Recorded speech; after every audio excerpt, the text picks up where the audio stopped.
Wherever you go, whatever you do, throw a little at it. Omax, Vest and Briefs.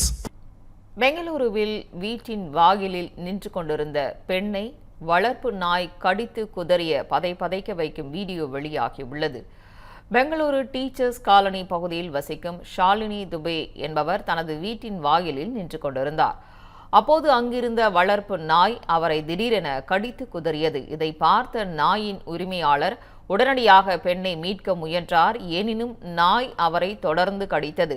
பின்னர் ஒரு வழியாக நாயை அவர்கள் அங்கிருந்து பிடித்துச் சென்றனர். நாய் கடித்ததில் ஷாலினி துபேவின் முகம், கை, கால்களில் பலத்த காயம் ஏற்பட்டது. இதனையடுத்து அவர் சிகிச்சைக்காக மருத்துவமனையில் அனுமதிக்கப்பட்டார். இதனைத் தொடர்ந்து நாய் உரிமையாளர் அமரேஷ் ரெட்டி மீது 3 பிரிவுகளின் கீழ் போலீசார் வழக்கு பதிவு செய்துள்ளனர்.